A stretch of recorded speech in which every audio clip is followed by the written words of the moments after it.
तो हम लोग पढ़ रहे थे एक्सेल, ठीक है। तो एक्सेल में आज हम उसकी जो वर्कशीट पहले शो हो रही होती है हम उसको देखेंगे कि वर्कशीट में क्या क्या कुछ होता है। उसमें जो आज हमने टॉपिक कवर करने हैं वो सेल है, सेल रेफरेंस है, सेल रेफरेंस को ही सेल एड्रेस भी कहते हैं। तो इसमें भी तीसरा टॉपिक हमारे पास है सेल रेंज, ठीक है। ये तीन टॉपिक हमने आज कवर कर लिए। ये मैंने एक्सेल की शीट बना दी है आपके सामने। तो एक्सेल की शीट आपको नजर आ रही होगी, वो बिल्कुल इस तरह से जैसे ही आप कंप्यूटर में एक्सेल ऑन करेंगे तो ये शीट आपको दिखाई देगी। इसमें ऊपर ऊपर ये वाला जो एरिया होगा ये कलर में होगा, और इस पूरी रो के अंदर ABCD लिखी हुई होगी, ये कॉलम्स के हिसाब से लिखी हुई है। देखिए ये जो वर्टिकल होते हैं ये क्या कहलाते हैं, कॉलम्स, ठीक है। और जो हॉरिजॉन्टल है वो क्या कहलाती है, रो।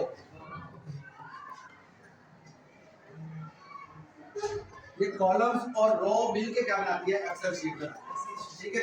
अब हमने पहला टॉपिक हम स्टार्ट करें, सेल्स क्या होते हैं। एक्सेल में सेल क्या होते हैं, intersection of columns and row.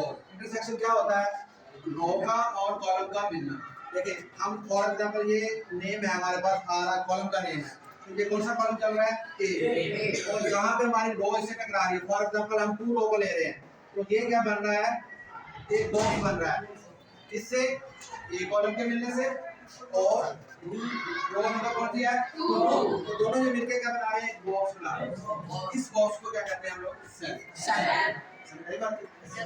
Intersection क्या होता है, मिलाना, दो चीजों का मिलना है। यहाँ पे कॉलम और रो जहाँ पे मिल रहे हैं उस वाले बॉक्स सेल के एड्रेस को भी फॉलो करते हैं। फॉर एग्जांपल हम यहाँ पे देख रहे हैं, सेल की समझ आ गई यहाँ पे आप लोगों को। अब हम देखते हैं सेल रेफरेंस क्या होता है।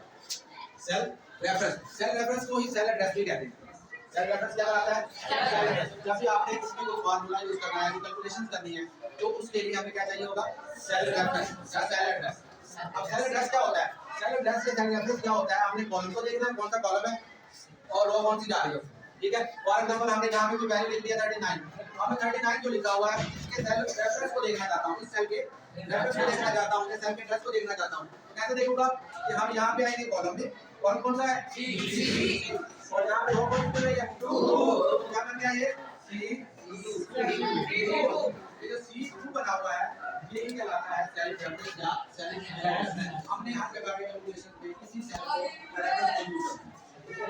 उसके बाद किसी भी प्रकार का सेल रेफरेंस,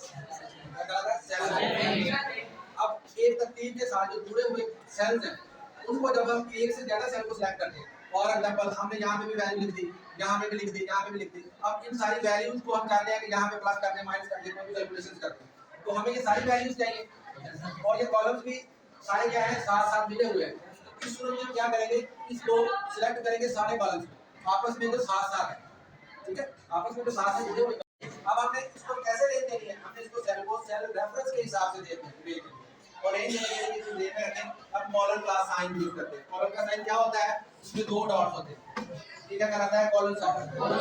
अब आपने इसकी सेल रेंज दे दी है तो क्या देंगे, कॉलम कौन सा है, ए, रो कौन सी है, 4, और इसमें हमने लास्ट वाला जो आखिरी वाला है वो भी दे देंगे साथ में। और क्या देंगे, ए, ये ए है, कौन सा है, सी,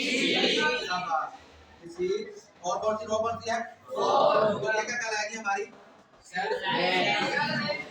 यहाँ तक तो समझ में आ गई। अब मैं आप लोगों से क्वेश्चन करूंगा, ठीक है, कौन बताएगा, हाथ खड़ा करो पहले। सेल क्या होते हैं, तुम्हारी बात करो, सेल क्या करते हैं, सर जी कॉलम और रो जब आपस में मिलते हैं तो ये एक सेल बनाते हैं, जिसे बॉक्स होता है उसको सेल कहते हैं। ठीक है, शाबाश।